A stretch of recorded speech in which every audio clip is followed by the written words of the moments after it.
දසනකාන්තී චූර්ණය සහිත ලීවර් ආයිෂ් දන්තාලේපය දත්වල ඇති ප්‍රශ්න 10ක් වලකයි. The final draft of the latest resolution brought against Sri Lanka by the core group at the UN Human Rights Council, which was presented yesterday at the Council, was adopted today with a majority of votes. The resolution, titled Promoting Reconciliation, Accountability and Human Rights in Sri Lanka, which was sponsored by the United States, the United Kingdom, Canada, Germany, Malawi, Montenegro, and North Macedonia, was co-sponsored by 30 more countries by yesterday. The draft requests the Office of the High Commissioner for Human Rights to enhance its monitoring and reporting on the situation of human rights in Sri Lanka, including on progress in reconciliation and accountability, and on the human rights impact of the economic crisis and corruption. The new resolution also expresses concern over the human rights developments since April 2022, including violence against and arrests of peaceful protesters, as well as violence against government supporters, resulting in deaths, injuries, destruction and damages to houses of MPs. Speaking to the UN Human Rights Council before the vote was called, Sri Lankan Minister of Foreign Affairs Ali Sabry categorically rejected the resolution brought against the country without its consent. Sri Lanka categorically reject the draft resolution HRC/51/L1 presented without our consent despite our effort to engage with the main sponsors. While this resolution may meet the objective of advancing the domestic political consideration of the sponsors, it manifestly unhelpful to Sri Lanka. We call on the members of this council to reject it by a vote. We strongly object to the draft resolution pronouncing on domestic economic and financial policy matters which are outside the framework of this forum. Solution to economic and financial crisis faced today by many countries will not be found in the mandate, instrument or expertise of this council.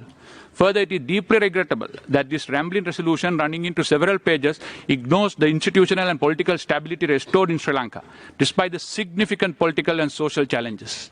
Mr. President, as I outlined in my previous intervention, for all the above reasons, Sri Lanka reject this draft resolution and request the members of this council to reject this resolution by a vote. Mr. President, the UK is a close partner to and a long-standing friend of Sri Lanka. Our ties run deep. We bring this resolution in order to help Sri Lanka address ongoing challenges and in order to encourage progress on reconciliation, justice, and human rights. I commend this draft resolution to my fellow members of this Council. Japan strongly believes that the government's own initiative, efforts and commitments are indispensable to achieve real change on the ground. Japan considers it preferable for the international society to foster Sri Lanka's own efforts to improve the human rights situation in the country. For these reasons, Japan will abstain from voting on this draft resolution. As a long-time friendly neighbor of Sri Lanka, China firmly supported in safeguarding national sovereignty and independence, maintaining social stability and achieving economic recovery. We believe that the Sri Lankan government is able to lead the people to overcome the difficulties.